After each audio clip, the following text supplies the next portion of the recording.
After performing hand hygiene and ensuring privacy, introduce yourself to the patient. Then identify the patient using 2 identifiers. Hi, how are you? Hi, good, thanks. I'm your nurse, Amy, and I'm going to check your orders. Okay. Okay. Can you tell me who you are? Yes, Linda Benton, And your date of birth? 12/6/60. Good. Okay. To assist with ambulation using a gait belt, first explain to the patient what you are going to do. Okay. We're going to go ahead and we're going to get you up out of the bed. Lower the bed as much as possible, and then lower the side rail nearest to you. Slowly help the patient into the Fowler's upright position. Stand on her stronger side unless she is using an assistive device, such as a cane, walker, or handrail. Then stand on her weaker side. Help the patient sit on the side of the bed for a moment, dangling her legs and taking a few deep breaths until she gains her balance. Help her into her robe. Let's get this robe on you. Ask her to move her legs and feet up and down in a circle. Then help her put on non-skid slippers or shoes. Good. And how about your left foot? Okay. There we go. Okay, Linda, let me go ahead and get the gate belt. Ask her if she feels dizzy or lightheaded. Then secure the gait belt, making sure the fit is snug.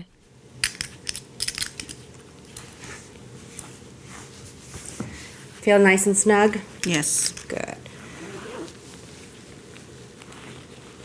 Grasping the gait belt near the midpoint of the patient's back, help her to a standing position and observe her balance. Ask her again if she feels dizzy or lightheaded. And stand up. Good. Let me get you all nice and straightened out. How are you feeling? I feel fine. Dizzy or lightheaded? No. Good. Okay, go ahead and grab your cane. If needed, make additional arrangements. For instance, for a patient with a continuous IV infusion, obtain a portable IV pole for ambulation. If the patient has a urinary drainage bag, be sure it is carried below the level of the bladder and that there is no tension on the tubing. Okay, we're going to take a step. Have her take a few steps as you stand on her stronger side. Or, if the patient uses an assistive device, stand on her weaker side instead. If the patient becomes weak or dizzy, immediately return her to the bed or guide her to a chair, whichever is closer to her. And left leg. And your right. Good. How are you feeling?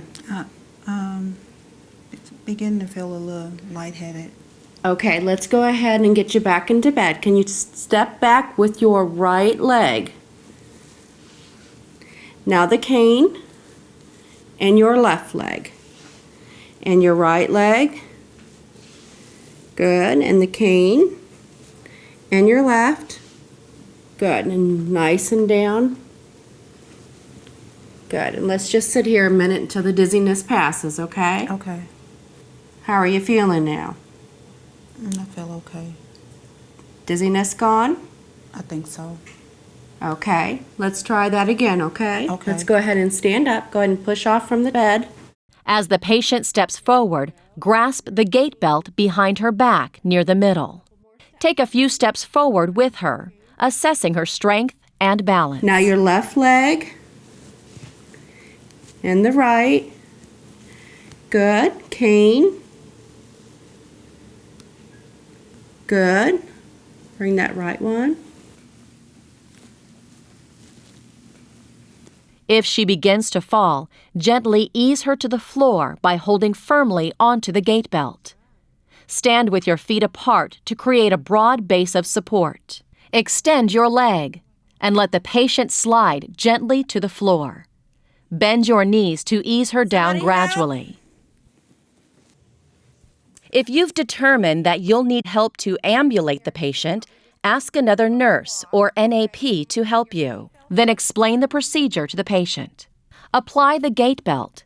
Stand on one side of him while your assistant stands on the other side.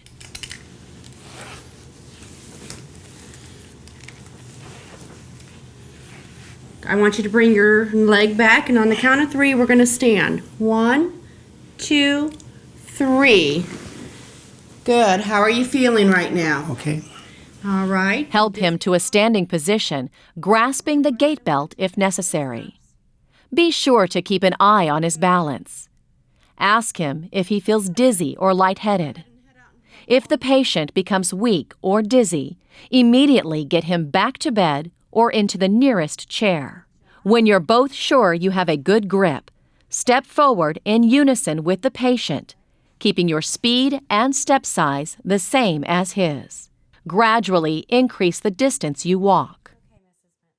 As part of your follow-up after ambulating, observe the patient's tolerance to the activity. Take her vital signs and note any changes in skin color and any signs of fatigue or dyspnea.